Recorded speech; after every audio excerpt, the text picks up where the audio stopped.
at home? You started it? At home, I continued to work on my progress as a musician. Sitting at Robbie's upright piano, I was quick to pick up the scales. That osmosis thing was real. Real. I threw myself into filling out sight words, reading sheets she gave me. Because I didn't have piano of our own, I had to do my practicing downstairs on hers. Waiting till nobody else was having a lesson, often dragging my mom with me to sit in the upholstered chair to listen to me play. I learned one song in the piano book, then another. I was probably no better than her other students, no less fumbling, but I was driven. To me, there was magic in learning. I got a buzzy sort of satisfaction from it. For one thing, I picked up on the simple, encouraging correlation between how long I practiced and how much I achieved, which means what? Hard work pays off. Right? All right, come on. And I sensed something in Robbie as well, too deeply buried in our upright pleasure, but still a pulse of something lighter and happier coming from her when I made it through a song without messing up. Speeding through, I need you to go back to pacing yourself, okay? Because it says, and I sensed something in Robbie as well, too deeply buried to be outright pleasure, but still the pulse of something lighter and happier coming from her when I made it through a song without messing up. When my right hand picked out a melody while my left touched down on a chord, I noticed it out of the corner of my eye. Robbie's lips would unpurse themselves just slightly. Her tapping finger would pick up a little bounce. This, it turns out, was our honeymoon phase. It was possible that we might have continued this way, Robbie and I, had I been less curious and more reverent when it came to her piano method. But the lesson book was thick enough and my progress on the opening few songs slow enough that I got impatient and started peeking ahead. And not just a few pages ahead, but deep into the book, checking out the titles of the more advanced songs and beginning, during my practice sessions, to fiddle around with playing them. When I proudly debuted one of my late-in-the-book songs for Robbie, she exploded, slapping down my achievement with a vicious "good night."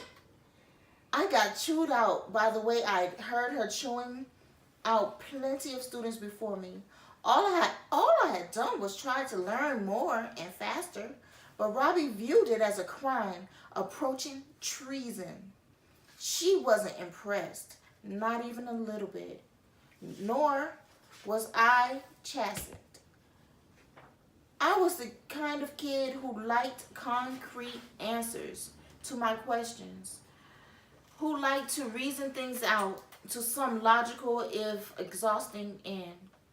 I was lawyerly and also veered toward dictatorial, as my brother, who often got ordered out of our shared play area. Go ahead. Would assess when I thought would attest. When I thought I had a good idea about something, I did not like being told no, which is how my great aunt and I ended up in each other's faces, both of us hot and unyielding. How could you be mad at me for wanting to learn a new song? You're not ready for it. That's how you learn piano. But I am ready. I just played it. That's not how it's done. But why? Piano lessons became epic and trying, largely due to my refusal to follow the prescribed method and Robbie's refusal to see anything good in my freewheeling approach to her songbook. We went back and forth, week after week, as I remembered it. I was stubborn, and so was she. I had a point of view, and so did she. In between disputes, I continued to play the piano, and she continued to listen, offering a stream of corrections. I gave her little credit for my improvement as a player. She gave me little credit for improving. But still, the lessons went on. Upstairs, my parents and Craig found it all so very funny. They cracked up at the dinner table as I recounted my battles with Robbie, still seething as I ate my spaghetti and meatballs. Craig, for his part, had no issue with Robbie, being a cheerful kid and a by the book, marginally invested piano student. My parents expressed no sympathy for my woes, and none for Robbie's either. In general, they weren't ones to intervene in matters outside schooling, expecting early on that my brother and I should handle our own business. They seemed to view their job as mostly to listen and bolster us as needed inside of the four walls of our homes. And where another parent might have scolded a kid for being sassy with an elder, as I had been, they also let that be. My mother had lived with Robbie on and off since she was about 7, following every arcane 16. rule. Oh, excuse me. Since she was about 16, following every arcane rule the woman laid down. And it's possible she was secretly happy to see Robbie's authority challenged. Looking back on it now, I think my parents appreciated my feistiness, and I'm glad for it. It was a flame inside me they wanted to keep. Lit. Once a year, Robbie held a fancy recital so that her students could perform for a live audience. To this day, I'm not sure how she managed it, but somehow she got access to a practice hall that at Roosevelt University in downtown Chicago. Holding her recitals in a grand stone building on Michigan Avenue, right near the Chicago Symphony, where the Chicago Symphony Orchestra played. Just thinking about going there made me nervous. Our apartment on Lucid Avenue was about 9 miles south of the Chicago Loop, which with its glittering skyscrapers and crowded sidewalks felt otherworldly to me. My family made trips into the heart of the city only a handful of times a year to visit the Institute of Art or see a play. The four of us traveling like astronauts in a capsule of my dad's Buick. My father loved to drive. He was devoted to his car, a bronze-colored two-door Buick Electra 225, which he referred to as with pride as the deuce and a quarter. He kept it buffed and waxed and was religious about the maintenance schedule, taking it to Sears for tire rotations and oil changes, the same way my mom carted us kids to the pediatrician for checkups. We loved the deuce and a quarter too. It had smooth lines and a narrow tail lights that made it look cool and futuristic. It was roomy enough to feel like a house. I could practically stand up inside it, running my hands over the cloth-covered ceiling. This was back when wearing a seatbelt was optional, so most of the time Craig and I just flopped around in the rear, draping our bodies over the front seat when we wanted to talk to our parents. Half the time, I'd pull myself up on the headrest and jump my chin forward so that my face could be next to my dad's, and we'd have the exact same view. The car provided another form of closeness for my family, a chance to talk and travel at once. In the evenings, after dinner, Craig and I would sometimes beg my dad to take us out for an aimless drive as a treat on summer nights. We'd head to a drive-in theater southwest of our neighborhood to watch Planet of the Apes movies, parking the Buick at dusk and settling in for the show. My mother handing out dinner of fried chicken and potato chips she brought from home. Craig and I eating it on our laps in the back seat, careful to wipe our hands on our napkins and not the seat. It would be years before I fully understood what driving the car meant to my father. As a kid, I could only sense it. The liberation he felt behind the wheel, the pleasure he took in having a smooth running engine and perfectly balanced tires humming beneath him. He'd been in his 30s in one leg. He had been in his 30s when a doctor informed him that the odd weakness he started to feel in one leg was just the beginning of a long and probably painful slide towards immobility. The odds were that someday, due to a mysterious unseating of nervousness in his brain, oh, excuse me, good grief. I hope I learned how to edit that part out. If not, we're gonna roll with it. Okay, due to a mysterious unseating of neurons in his brain and spinal cord, he'd find himself unable to walk at all. I don't have the precise dates, but it seems that the Buick came into my father's life at roughly the same time that multiple sclerosis did. And though he never said it, the car had to provide some sort of sideways relief. The diagnosis was not something he or my mother dwelled upon.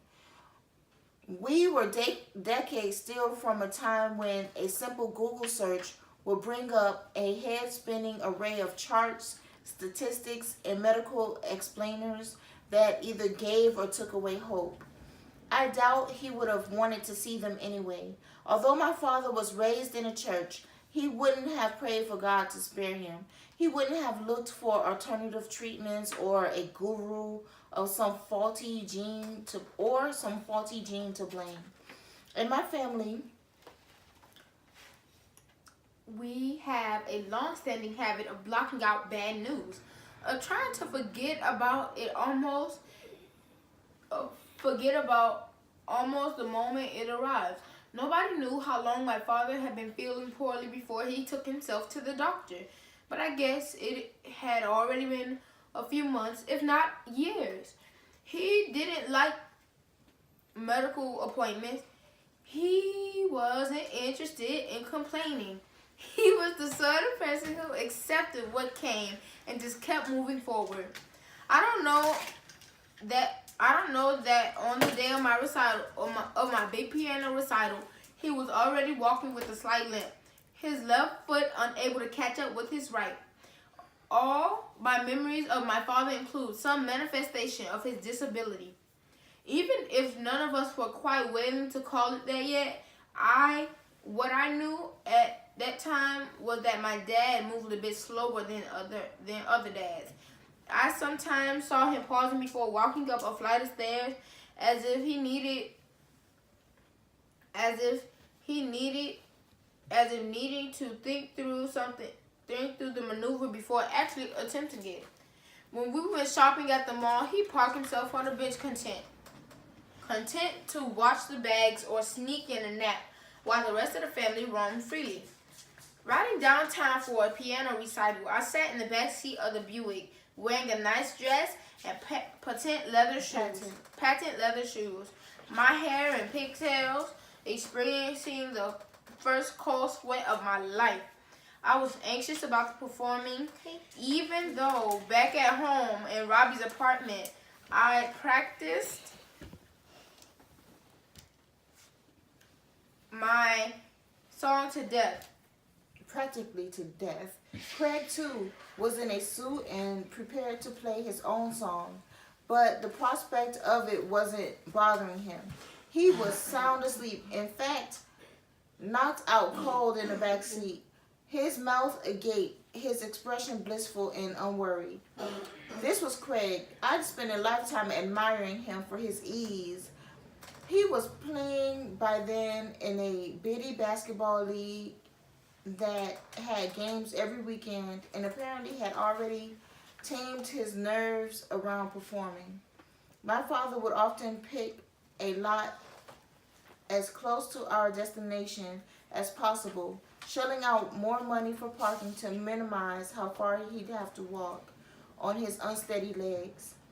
That day, we found Roosevelt University was no trouble and made our way up to what seemed like an enormous echoing hall where the recital would take place. I felt tiny inside it. The room had elegant floor-to-ceiling windows through which you could see the wide lawns of Grant Park, and beyond that, the white-capped swells of Lake Michigan, there were steel gray chairs arranged in orderly rows, slowly filling with nervous kids and expectant parents. And at the front, on a raised stage, were the first baby grand pianos I'd ever laid eyes on. Their giant hardwood tops propped open like blackbird wings. Robbie was there too, bustling in a floral printed dress like the belle of the ball. Albeit a Monarchly belle. I cannot see. Matronly belle. Making sure all her students had arrived with sheet music in hand, she shushed the room to silence when it was time for the show to begin. I don't recall who played in what order that day. I only know that when it was my turn, I got up from my seat and walked with my very best posture to the front of the room, mounting the stairs and finding my seat at one of the gleaming baby grands. The truth is, I was ready. As much as I found Robbie to be snippy and inflexible, I'd also internalized her devotion to rigor. I knew my song so well, I hardly had to think about it. I just had to start moving my hands. And yet there was a problem. One I discovered in a split second took to lift my fingers to the keys. I was sitting at a perfect piano, it turned out, with its surfaces carefully dusted, its internal wires precisely turned, its 88 keys laid out in flawless ribbon of black and white. The issue was that I wasn't used to flawless. In fact, I never once in my life encountered it. My experience of the piano came entirely from Robbie's squat little music room with its scrawly potted plant and Scraggly potted plants and a view of our modest backyard. The only instrument I'd ever played was her less than perfect upright with its honky-tonk patchwork of yellowed keys and its conveniently chipped middle C. To me, that's what a piano was. The same way my neighborhood was my neighborhood, my dad was my dad, my life was my life. It was all I knew. Now suddenly, I was aware of people watching me from their chairs. As I stared hard at the high gloss of the piano keys, finding nothing there but sameness, I had no clue where to place my hands. With a tight throat and a chugging heart, I looked out to the audience, trying to telegraph my panic, searching for the safe harbor of my mother's face. Instead, I spotted a figure, rising from the front row and slowly levitating in my direction. It was Robbie. We had brawled plenty by then, to the point where I viewed her a little bit like an enemy. But here, in my moment of incompetence, she arrived at my shoulder, almost like an angel. Maybe she understood my shock. Maybe she knew that the disparities of the world had quietly shown themselves to me for the first time. It's possible she needed to simply hurry things up. Either way, without a word, Robbie gently laid one finger on middle C so that I would know where to start.